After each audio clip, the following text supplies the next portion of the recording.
Hello and welcome to the introduction of our program ARSH4U. In this video, we will look at the issues pertaining to teaching adolescent, reproductive and sexual health. Let us begin by looking at some facts and figures. At over 368 million in number, 28% of India's population is made up of young people between the ages of 10 and 24. 70% of young women report not knowing that a male condom can only be used once. India has the third highest number of people living with HIV in the world, with unprotected heterosexual sex accounting to 87% of transmission amongst individuals in 2015-16. Despite an overall decline in new infections, 50% of all new infections are reported in young people between 15 to 24 years of age. 26.8% of women were married before the age of 18. 20% of women between ages 20 to 24 reported that they had their first child before they were 18 years old. In India, 8% of women aged 15 to 19 have begun childbearing. 5% of women have had a live birth and 3% of women are pregnant with their first child. All these statistics tell us that it is crucial for adolescents to have accurate, comprehensive and reliable information on their sexual and reproductive health and rights. Currently, the information is neither comprehensive nor accurate. One reason for this is that in India, there is a lot of stigma and shame associated with talking about sex and sexuality, especially with adolescents. Let us examine some common arguments that people make and counter them with facts. Firstly, giving students this kind of information will encourage them to experiment with sex at an early age. This is factually incorrect. Research has shown that more information on sexual and reproductive health has actually delayed adolescents' sexual debut, making them more cautious and responsible. Secondly, these things don't happen in my school or class. They do happen. Most young people are in some ways aware of different issues that fall under sexuality and reproduction. Worryingly, much of this information is not reliable. Furthermore, many young people are thinking, feeling or experiencing changes related with adolescence like menstruation or nightfall, or changes in their body that are confusing to them. The point is, these things are happening, and the question is, what do you want to do about it? We believe it is best to inform and educate adolescents so that they can avoid half-baked and sensational information from unreliable sources. What will the parents of our students say? Yes, parents and family members can be a force to contend with, no doubt. They can be supportive, hostile, concerned, or just very confused. But often parents are also relieved that these issues are being addressed by someone they trust. That is you, teachers. It is important to take parents into confidence.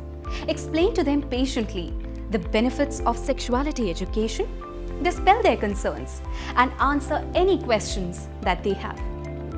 More often than not, you just need to assuage their fears and reassure them that this information will benefit their children. And finally, sexuality education is against Indian culture. Culture is a mix of many beliefs and practices, and many of these are regressive. For example, we had sati and child marriage, but it is good that they have been legally banned. So everything that is part of our culture is not beyond question. The good thing about culture, though, is that it is always changing and evolving to keep pace with the times. For example, 20 to 30 years ago, women were hardly educated and many did not work. Now, it is commonplace for women to complete professional degrees and hold jobs. Societal values and personal beliefs. Societal values of respect, shame, and honor often hinder talking about reproductive and sexual health. But let us also look at some other societal values that can support open discussions on sex and sexuality. Choice. Choices about one's reproductive and sexual health should be made freely and with access to comprehensive information and services. For example, we need to respect those who choose to be sexually active, but they in return cannot impose their choice on an unwilling partner. Respect all people, irrespective of their sexual choices and gender identities, are entitled to respect and consideration. Diversity. We should accept the fact that people express themselves, including their sexuality and gender identity, in diverse ways. Equality. Everyone is equally deserving of respect and dignity, and everyone should have access to information and services to support their well-being. For example, whether people have a disability or not, are young or old, identify as heterosexual or genderqueer, they should be given the same access to information and services. Keeping in mind these factors, we have designed this program, ARSH4U. This program equips educators like you with comprehensive and accurate knowledge, skills, and attitudes and values so that you can enable adolescents to take informed decisions about their reproductive and sexual health. Teaching reproductive and sexual health touches on some sensitive and confidential issues, especially for adolescents. And therefore, it is important that educators follow some common ethical principles. Firstly, anonymity, confidentiality, and privacy. Information that students share with you in the classroom or in one-on-one conversations should not be disclosed or discussed with others. If some information needs to be shared, ensure that it does not link back to the individual.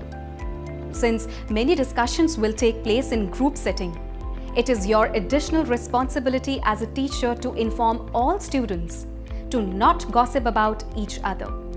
Secondly, no judgment, no exploitation.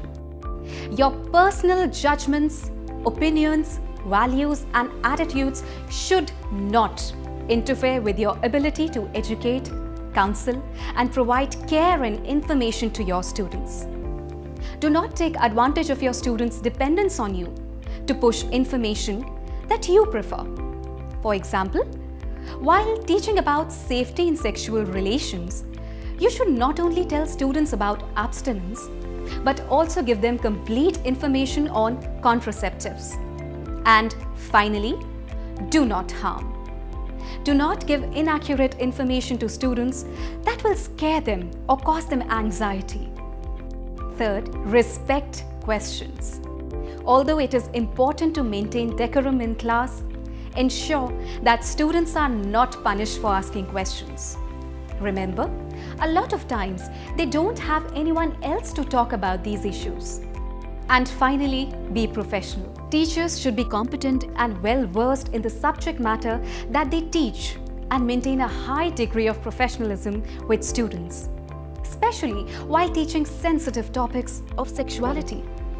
Following these ethics while addressing adolescent reproductive and sexual health will help you win the trust of your students and serve their needs better. With this, we have come to the end of our introduction.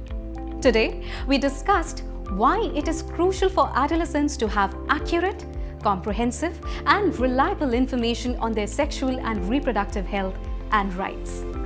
We examined some commonly floated arguments against introducing adolescents to such topics and countered them with knowledge and logic. We talked about the societal values and personal beliefs that support open discussions on adolescent reproductive and sexual health. And finally, we discussed the ethics of teaching ARSH. Now, you may proceed towards completing your assignments before joining us in the first module, where we will study gender and identity. Until then, goodbye.